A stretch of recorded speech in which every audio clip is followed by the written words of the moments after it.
Hi, നമുക്ക് സ്മെർണോഫിൻ്റെ windy jam ഒന്ന് try ചെയ്ത് നോക്കിയാലോ? പെട്ടെന്നുള്ള പ്ലാനിങ് ആയതുകൊണ്ട് എൻ്റെ കോംബോ ഡ്രിങ്ക് കിട്ടിയില്ല. നമുക്ക് പകരം ഞാൻ സ്പ്രൈറ്റ് വാങ്ങിയിട്ടുണ്ട്. പക്ഷേ എനിക്ക് ഡ്രൈ അടിക്കുന്നതാണ് ഇഷ്ടം. ഇതിപ്പോൾ ബാംഗ്ലൂരിൽ ഇതിന് 445 ഉള്ളൂ. നാട്ടിൽ മിക്കവാറും കൂടുതലായിരിക്കും. നമുക്കൊന്ന് ട്രൈ ചെയ്ത് നോക്കാം.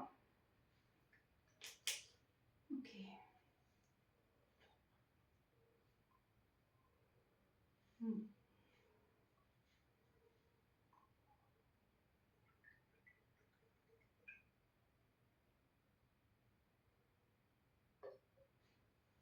എനിക്ക് ചിക്കനേക്കാളും ഇഷ്ടം ചോക്ലേറ്റാണ്.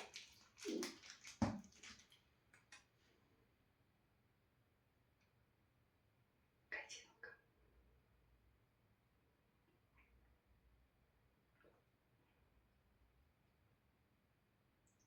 നല്ല ഫ്ലേവർ ഉണ്ട് കേട്ടോ. കൊള്ളാം, എനിക്കിഷ്ടപ്പെട്ടു. നല്ല ജാമുൻ്റെ ഫ്ലേവറൊക്കെ ഉണ്ട്. ഉം. ഒന്ന് ട്രൈ ചെയ്ത് നോക്കിയോ? ഐ മീൻ ആൽക്കഹോൾ പ്രമോട്ട് ചെയ്യാനല്ല, പക്ഷെ കൊള്ളാം, നല്ല ടേസ്റ്റ് ഉണ്ട്. എനിക്കിഷ്ടപ്പെട്ടു. കുടിക്കുന്നവർ ഒരു 1 സെക്കൻഡ് ഒന്ന് ട്രൈ ചെയ്ത് നോക്കിയാൽ നന്നായിരിക്കും. അപ്പോൾ ഓക്കെ, ബൈ ബൈ.